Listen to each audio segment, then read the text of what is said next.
Hi friends, welcome to my venue. അപ്പോൾ ഇന്നും Christmas collection തന്നെയാണ്. ഇതിപ്പം കുറച്ചൊരു ഒരു ക്രീം കളർ അങ്ങനത്തെ ഒരു ഇതിലൊക്കെയാണ് വരുന്നത്. അപ്പോൾ നമ്മൾ ഒരുപാട് വീഡിയോസ് ഇനി ഇടുന്നില്ല, ഒരു 2 ഡേയ്സും കൂടെ ക്രിസ്മസ് കളക്ഷൻ ഇടാൻ പറ്റുള്ളൂ, കാരണം നമുക്ക് അയക്കണമല്ലോ.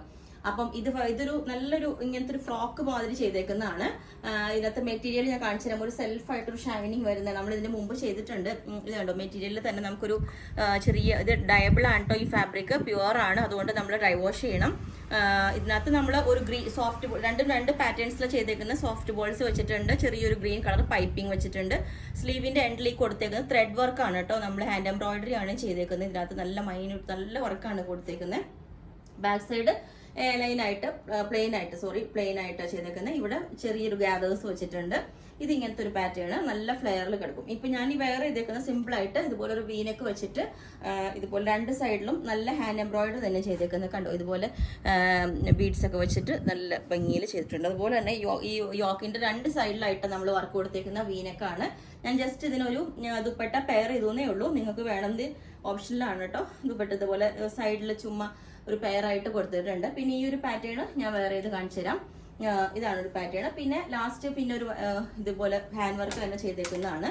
ഇതുപോലെ ചെറിയ ഒരു ഡൾ ആയിട്ടുള്ള ഒരു ബീഡ്സ് വർക്കാണ് ചെയ്തേക്കുന്നത്. കണ്ടോ, അത്രയും ഷൈനിങ് ഒന്നുമില്ലാതെ ചെറിയ ഷുഗർ ബീഡ്സ് വെച്ചിട്ട് ഒരു വർക്ക്. അതുപോലെ തന്നെ സ്ലീവിന്റെ എൻഡിലും കൊടുത്തിട്ടുണ്ട് ചെറിയൊരു വർക്ക്.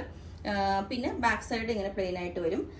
അപ്പൊ ഇത് വിചിത്ര സിൽക്ക് എന്ന് പറഞ്ഞൊരു ഫാബ്രിക്കിലാണ് ചെയ്തേക്കുന്നത് കേട്ടോ. ഇത് വിത്ത് ലൈനിങ് ആണ്. ഇത് ഞാൻ വേറെ ഇത് കാണിച്ചു തരാം. ഈ ഒരു പാറ്റേൺ ഇങ്ങനെയുണ്ടാവും. ഒരു അനാർക്കലി പാറ്റേണിൽ നമുക്കൊരു ഫ്രോക്ക് പോലെയൊക്കെ വെയർ ചെയ്യാം. ചെറിയൊരു ആംഗിൾ ലെങ്ത് ബോട്ടം വെയർ ചെയ്താൽ മതി. വിത്തൗട്ട് ബോട്ടം വെയർ ചെയ്യാം. ഇതുപോലെ എപ്പോഴും വൈറ്റ് റെഡ് വേണ്ടാന്നുള്ളവർക്ക് ഈ ഒരു കളർ ചൂസ് ചെയ്യാവുന്നതാണ്. അപ്പൊ ഈ ഒരു പാറ്റേൺ വേറെ ഇതും എങ്ങനെ ഉണ്ടാവും. ഇതിൽ നല്ല ഭംഗിയായിട്ടോ. ഈ നെക്കിൽ സിമ്പിൾ ആയിട്ടൊരു ത്രെഡ് വർക്ക് പോലെ ഉണ്ട്. അത് ഷുഗർ ബീഡ്സിന്റെ വർക്കാണ്. ഇതുപോലെ ഉണ്ടാവും. ഇതിന് ഞാൻ ജസ്റ്റ് ഈ ഒരു ബാത്തിക് പ്രിന്റ് വരുന്ന ഈ ഒരു ദുപ്പട്ട പെയർ ചെയ്തേ ഉള്ളൂ. ഇതുപോലെ സ്ലീവിന്റെ എൻഡ് ഇങ്ങനെ ഉണ്ടാവും. പിന്നെ ഇതിന് വേണമെങ്കിൽ നമുക്ക് ഈ ഒരു ദുപ്പട്ടയും കൂടെ വെയർ ചെയ്യാവുന്നതാണ്. ഞാനിത് കാണിച്ചിട്ടുണ്ട് ദുപ്പട്ട തനിയെ മൊഡാൽ സിൽക്കിന്റെ. അപ്പൊ ഇത് അധികം സ്റ്റോക്ക് ഇല്ല കേട്ടോ. ഇതാണ് ഇത് പെയർ ചെയ്താൽ നല്ല ഭംഗിയായിരിക്കും. നമുക്ക് ക്രിസ്മസ് മാത്രമല്ല, എപ്പോഴും വെയർ ചെയ്യാനായിട്ട് ഭയങ്കര ഭംഗിയായിരിക്കും. അപ്പൊ ഈ ഒരു കോമ്പിനേഷൻ ഓക്കെ. പിന്നെ ഇത് ഞാൻ നേരത്തെ വെയർ ചെയ്തതിന്റെ ഹാൻഡ് വർക്ക് കാണിച്ചു തരാം കേട്ടോ. ഇതാണ് ഇതുപോലെ സൈഡിൽ ഇത്രയും നല്ല ഭംഗിയുള്ള ഹാൻഡ് വർക്കാണ് ഓരോ സൈഡ് കൊടുത്തേക്കുന്നത്. രണ്ട് സൈഡിലും ഉണ്ട്. ഓക്കെ, അപ്പം ഇതാണ്. അപ്പം ഇനി റെഡിന്റെ വേറൊരു പാർട്ട് 2 വരുന്നുണ്ട്.